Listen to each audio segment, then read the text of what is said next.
It is in this era of deceit, deception, and disillusionment that the second great wave begins to arrive. And as we learned previously, the second great wave of immigrants to this country occurred between 1880 and 1920.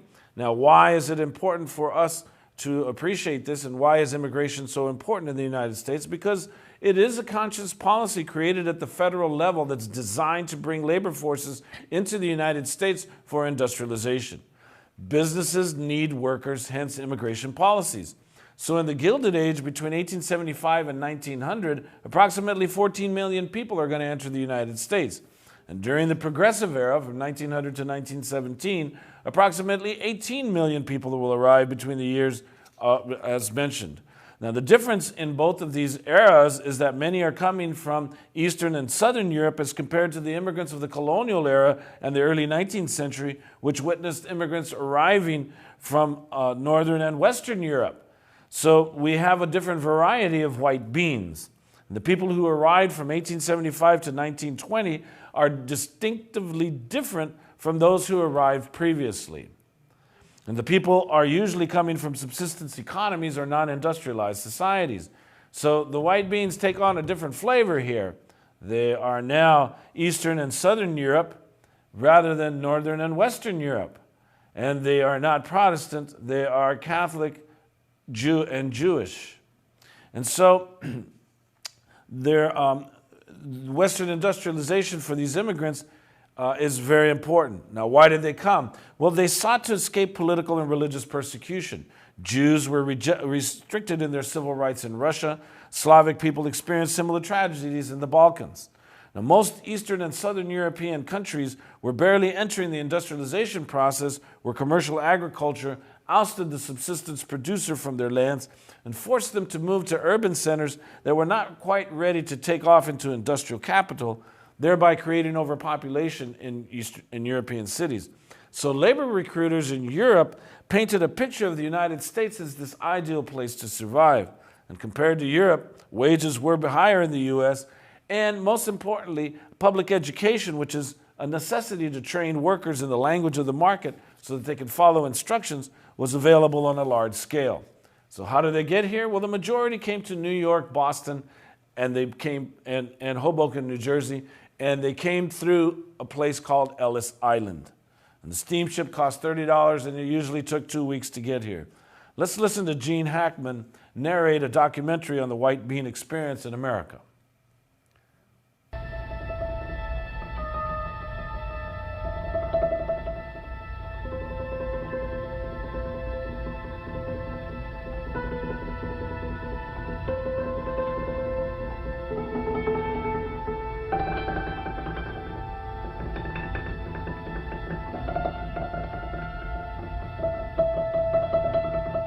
Over 12 million men, women, and children passed this way.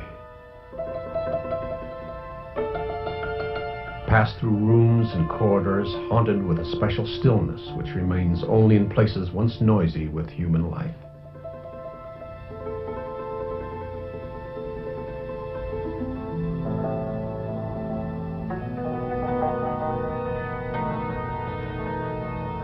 Here they bought tickets for 1,000 places in America.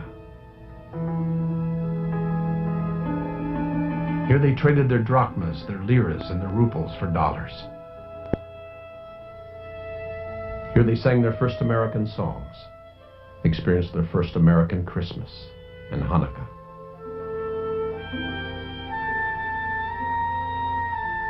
Here they waited to be given permission to pass over to the new land.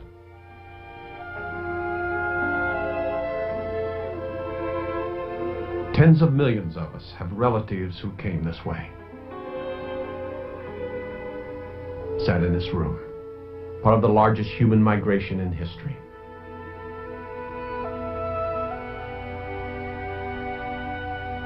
Of the many who came, some were turned away.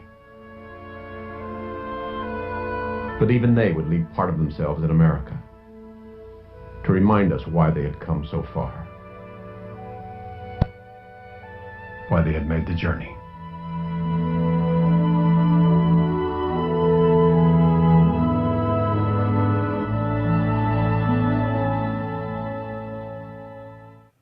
Okay, students, I provide for you the documentary on Blackboard for those of you who are interested in looking at it. But as they entered, as you will learn if you watch the documentary, they had to take a very demeaning physical exam for glaucoma and tuberculosis. They had to take a paper exam, and this was so as to weed out any radical people who thought that they had rights, anarchists, socialists, and most importantly, for women, prostitutes, because America just can't handle that. Now, depending on city budgets, several aid societies assisted them in socializing to the industrialization process. But let's go back to the clip and let's find out what happened as they're passing border inspection. Dentistry for everybody to go through it. The eyes. Trachoma, the dreaded disease of the immigrant, the diagnosis for which could lead to almost certain deportation. If there's anything, they'll put a chalk mark here.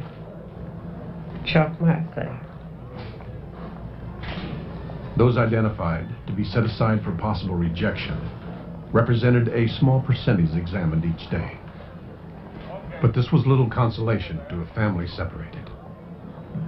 You didn't have to know the people, but you know that somebody's missing. The agony they went through. So you know that somebody's missing in the family.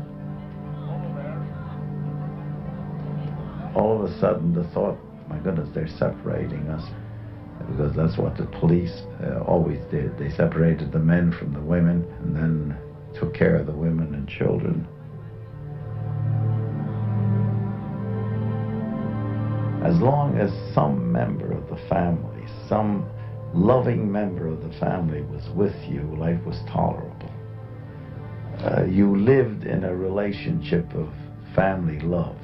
Even though the other members of the family, you didn't know where they were, you could converse, you could plan, you could warm each other. I had a feeling that I'm left all alone. It's a terrible feeling. All of a sudden they were gone.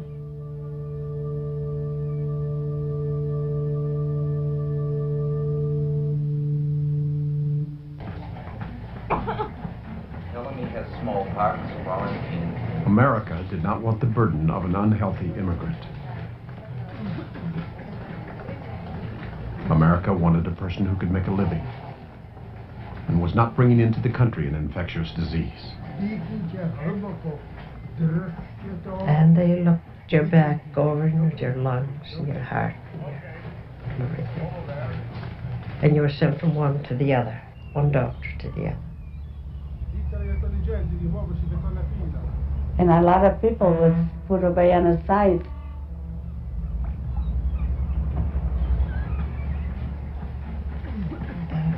I wouldn't want to be sent back.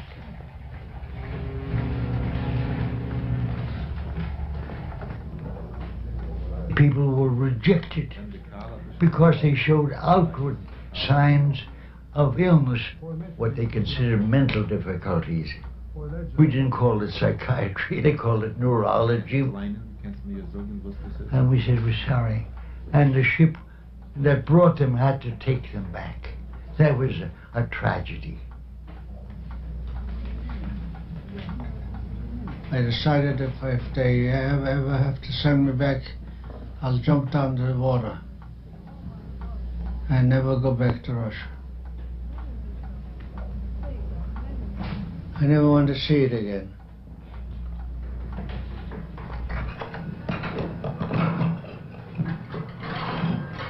Built for 1,500, the dining room often fed 3,000. There would be dishes and forks and knives and white napkin, long tables well set, but when the people went in, it was like chaos. And they handed us food. Food was not something people gave you. I didn't like it, but then I tasted it again, but I never had seen a banana before. To me, the white bread was like cake already.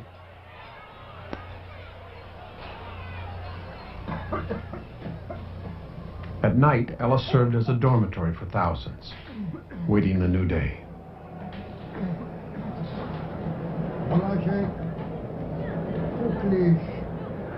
Each morning, the Great Hall would fill, and the noise would begin again.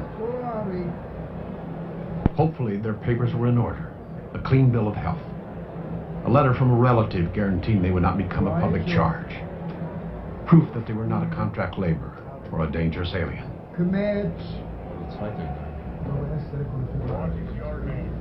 In adjacent rooms, the detained were given additional scrutiny and an opportunity to make their case.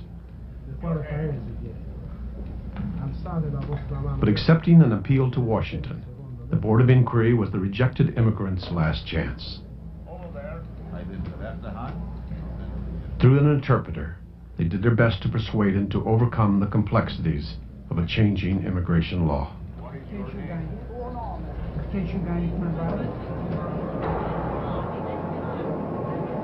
But it was in the Great Hall where the vast majority faced their first and their last test. In his hand, the man at the registry desk held the ship's manifest.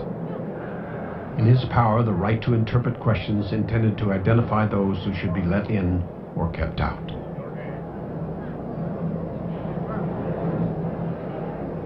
They know a word of English. I couldn't understand English, not one word. First question, how much money have you got? She had to have £5. My father, I remember, gave me that £5. Do you know how long? It took a couple of years, 2 and 3 years, to get that $25.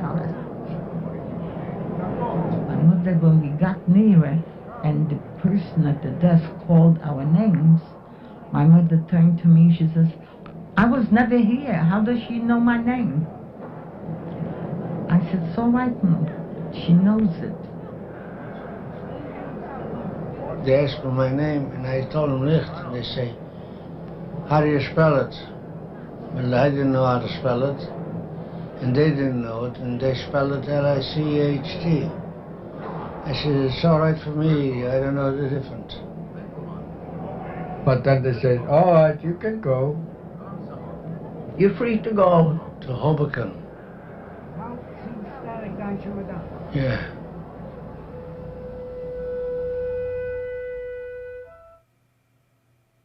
Okay, so that's the immigrant experience. What did they do? Well,